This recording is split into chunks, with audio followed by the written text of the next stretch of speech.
Well, hello there. It's great to see you again, and welcome back to Optimizing Your Financial World. I am your host and moderator, Ryan Ruff, and as always, we've got Mr. Mark Wade, president of Echelon Family Office, standing by. He'll be joining me in just a moment. We're going to be unpacking another wealth management related discussion. That's what we do here on the show. And today we've got a really unique topic that we're going to be talking about. And to frame things up, I want you guys to think about this.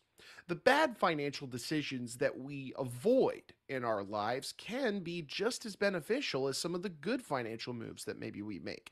And while no one really is perfect out there in this financial world, one thing that is certain is that highly successful people and families and business owners, well, they're avoiding those major slip ups that can set them back. So today, Mark and I are going to be unpacking some really wealth destroying mistakes that highly successful people aren't making, and how we can take a page out of that playbook and really begin to implement some of those strategies, those solutions, and avoid some of these mistakes in the first place. So with that being said, let's go ahead and bring Mark out here and get right into it. Mark, it's good to see you today. How you doing? Hey, Ryan, how are you, buddy? I'm good. I'm good. Mark, we got a good topic lined up today. We're talking about these mistakes that the super rich, the ultra affluent aren't really making in their day to day. Mark, let's start high level here. Do you find that highly successful people and families are adept not just at making the smart financial plays, but at avoiding those mistakes that could be damaging to their net worth overall?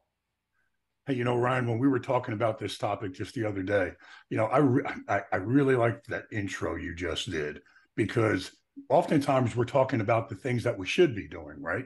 How about, and I don't think we really ever talk about the mistakes that we should be trying to avoid. So this is a great topic. And to answer your question is absolutely. We see a pattern, over 40 years. This is what, our 44th year of doing this now.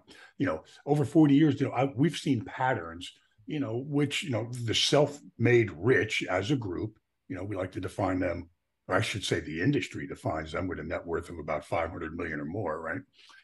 We see that, as a group, these people who are also, by the way, are predominantly business owners, these extremely wealthy individuals, they aren't immune to making mistakes, but they do a good job of avoiding a lot of the mistakes that anybody can trip up and fall over. And we find that, they do tend to avoid some crucial errors that could really have a negative impact on their bottom lines, both now and in the financial futures of their family. Sure, sure. And Mark, you mentioned 500 million or more in net worth. I mean, boy, is that quite a number. So if I'm nowhere near that level of wealth, what can we take away from this group as a whole? Well, it's interesting. You should ask that question, actually, in that manner. Many of the mistakes that the super rich tend to be so good at avoiding are the same kind of mistakes that can trip up just about any family or any investor at any level of wealth. So, the super rich, they do leave us lessons that all of us can learn from. Sidestepping these errors consistently can really make a huge difference, to your bottom line and result in a lot of winning moves that families can make, on behalf of their family now and also in the future. You can potentially help yourself and your bottom line by learning what the super rich don't do with their wealth and the mistakes that they avoid. Alrighty, so let's start. Let's start plucking some of these pages out of the super rich playbook. Then, Mark, what is the first big mistake that you see that people should be on the lookout for? Okay, well, and this sounds kind of simple, and it sounds like, oh, why didn't I think of that? One of the biggest things is losing sight of their goals. The super rich always tend to put a lot of time into developing and and spelling out in detail what their goals are, and what their deeper beliefs about wealth and their family values are, okay, and how those things should be coordinated together. For example, maybe many of them actually, and we recommend it in many cases, that a family should have a vision statement about, what their optimal outcomes are and the reasons for those outcomes. And those reasons could be, practical things or psychological things, the reasons why they want certain outcomes to occur. Then they create a mission statement, and that mission statement really is, the plan with all the steps they're going to take to realize, what those ultimate outcomes are. And then from there, all decisions that they're going to make about wealth, they make them only after they consider what their vision, values, and the action plan to reach those, the results that are guided by those visions and values, right? So, by having that system in place, they never lose sight of what their key goals are and those other factors that underline those key goals, the reason why those are important goals to the family. The super rich, they do a great job of not chasing, the hot dot, the hot investments of the day, or the shiny objects or opportunities that really are not going to amount to anything in the long run. They do a good job of avoiding those things. That's a really interesting first one, Mark. That idea of not losing sight of goals. You mentioned it being so almost simple in nature to think about, but so what's the lesson here? What's the takeaway for our audience? Yeah, back to that vision statement and the plans, which are how we're going to act on that vision statement, right? They're very clear about what they want to accomplish. And so individuals have to do the same thing. They have to be crystal clear of what the goals are, what they're trying to accomplish. Okay. Yeah. It's really important to be flexible along the way because things happen while life is going on, right? Life's what happens while we're busy making plans sometimes, and so any decision that they may make to adjust or make large shifts in the strategy, they have to be deliberate and they have to be carefully considered. And how critical are they to the situation? So likewise, decisions. You shouldn't make decisions. When you have a lack of guidelines, right? I mean, you need to make sure that smart decisions, you're going to make these smart decisions. And like I said, you're not just chasing the new shinier new investment product of the day that at the end of the day might not really have anything to do with your long-term financial goals and equally as important, your family values and philosophy. You want to try to avoid those things as best as possible. All right, there you have it. First big mistake. Mark, take us into the next one. What do you see on this front? Hey, Ryan, another big mistake that they're expert at avoiding is, they steer clear of professionals, who really aren't up to the task of delivering a specific value to them that they're in need of, right? They realize that while most advisors out there really want to do a great job for their clients, and I believe that's true. I do believe that most advisors want to do a great job for their clients. Some of them simply don't possess the capabilities or the resources to make certain things happen. And so the super rich are really careful at seeking out, let's call them consummate professionals. Okay, so when we're talking about that idea, all right, consummate professionals there, Mark, what would you say should give somebody the confidence that they are working with a true wealth manager, a true consummate professional? Yeah, I walked right into that one, didn't I? Let's see. For starters, the super rich, they're going to gravitate towards leading authorities, right? They're going to work with recognized experts such as industry thought leaders and people who come, highly recommended. So, they rely heavily on referrals, when they seek out their financial advisors and other professionals that they're going to work with. The most going to say consistently, and that's a key word, the most consistently effective method to get referrals from high quality or to and from high quality professionals, by the way, uh, that they're currently engaging. It's the best way to do it, to get those recommendations from people they're already working with, and because they're going to know who the other great professionals are. So that's number one. And generally, high quality professionals tend to know other kind of consummate professionals, guys who are authorities, people who are thought leaders in their field. An example might be a top money manager who knows, elite wealth planners like myself, and leading insurance specialists who are both skilled and have, tremendous integrity, because that's extremely important. Finally, I'm going to say, well, maybe not finally, but certainly I'm going to say that they're willing to pay well for their quality. The super rich, they make a concerted effort to minimize costs, as we all do, but they're not going to forego the desired results that they're trying to achieve simply because pursuing those results might require them to spend more money. I mean, the super rich, they understand it's important to assess a provider not only on his or her stated fee, but also on the person's ability to deliver value, right? And there's a real important word. Let me just explode that a little bit.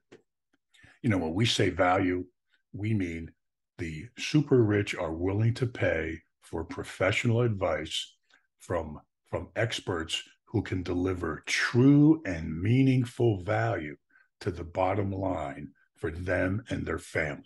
What am I going to receive in return for that value? People are willing to pay for that. So, the lesson here is, I would say, by turning to leading authorities, the thought leaders, and soliciting referrals from high caliber professionals that you already work with, know, and trust, you can probably greatly increase your chances of working with, the truly skilled professionals, the ones that you need. Those people, when one has both the willingness and the ability to get you where you want to go in ways that won't jeopardize your future, those are the people you want to work with, and you should be willing to pay for. Sure thing, sure thing. So working with those true consummate professionals, heeding their advice, getting the referrals to go through that process. Okay, that's a mistake that they're not making. The super rich. Let's move into the third one here, Mark. What do you see in regard to the third big mistake here? Yeah, well, that question leads me back to Ronald Reagan all the time, right? Ronald Reagan says, trust and verify when he was speaking with regard to the Soviet Union. Trust but verify. So I'm going to say, that the next thing you really need to look at is, in the beginning, failing to get a second opinion. Oftentimes things that are really complicated and are have diverse different specialties needed to bring to fruition, you need to get second opinions in advance. And along the way, once you've implemented plans or plans that you've implemented years ago, it's time to get stress tests. The super rich, they take that message to heart all the time. They're aware that, even the top professionals, that they tend to hire can make mistakes. Everybody can make a mistake. You just want them to be small mistakes and happen infrequently. So they know that, changes in their lives and the world at large. And let's face it, think about it. The economy, politics, global environment. These are all things. And then even changes in your own family environment, your family ecosystem. These changes, can have an impact on how a solution that you put in place a while ago will behave today.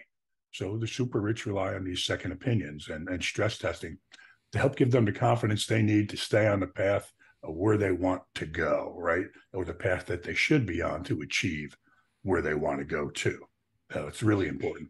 Yeah, yeah. Mark, I know you and we've had a lot of conversations on this show about stress testing, about second opinions. If this is a new concept for anybody that's with us today, would you mind just kind of highlighting for us kind of the key differences between, second opinions and stress tests? When would somebody use one versus the other? Thanks for bringing that up, because I know I touched on it a bit in the last question. Let's expand upon that a bit.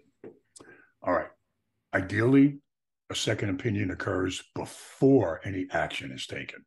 So let's say, for example, you're considering a particular tax mitigation strategy that maybe someone has, suggested to you. You might get a second opinion from another noted leading tax authority, just to be certain that that strategy is valid and viable in your situation.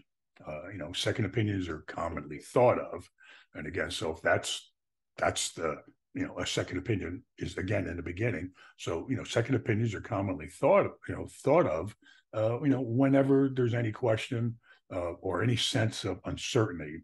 But really, they can be done at any time. For example, many investors, both the super rich and others, obtain second opinions about their overall financial strategy if they're worried that they might not be on the right track, or the professionals they've enlisted maybe are not up to snuff anymore. It may have been great when you put that plan in place. He may have been current and very competent at the time, but times are changing.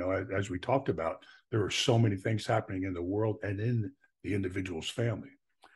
So that's second opinion. Stress testing, on the other hand, or in contrast, let's say, it's typically done when you want to evaluate an existing strategy that you already have in place.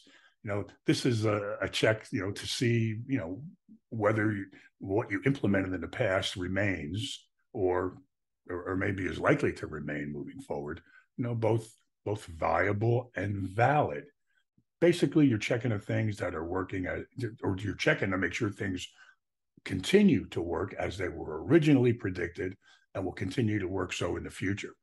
So for a lot of reasons, the rich take stress testing, like they do an annual medical checkup.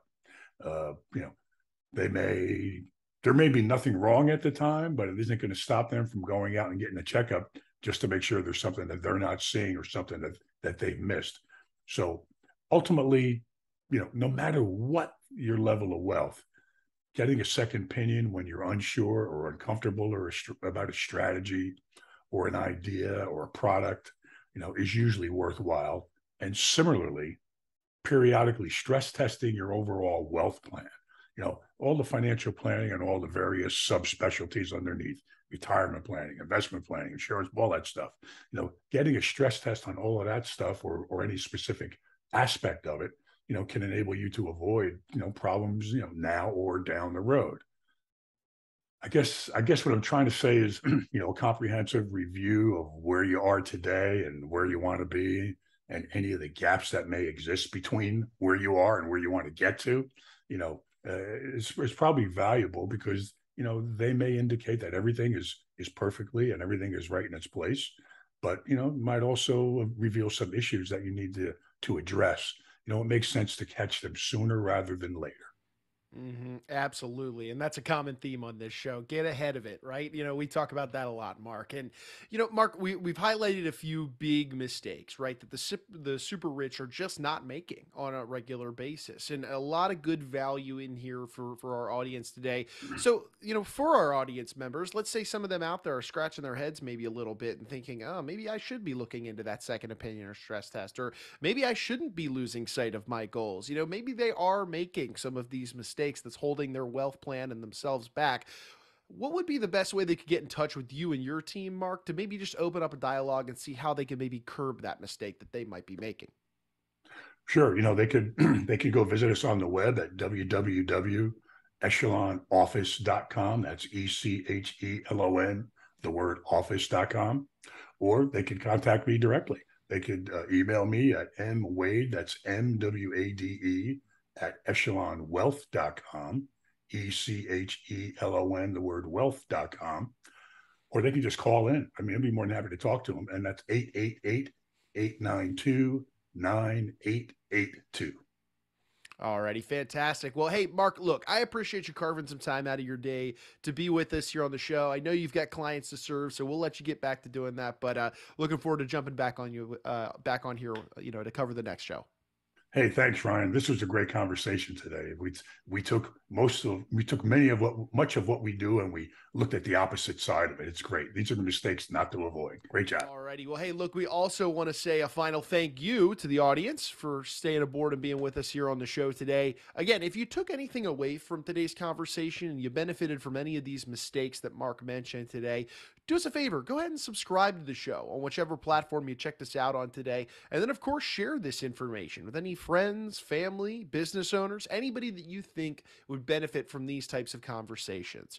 I've said it once before, I'll continue to say it. We are taking the strategies, we're taking the solutions, and even just the simple conversations that Mark is having with his clients routinely over at Echelon Family Office, and we're bringing them right here to you guys on this show. So by subscribing, you'll make sure that you never miss out on a future conversation that could add value maybe to your bottom line. So for Mark, I'm Ryan. We're going to go ahead and say so long today, but we appreciate you guys stopping by and being with us here on today's installment of Optimizing Your Financial World.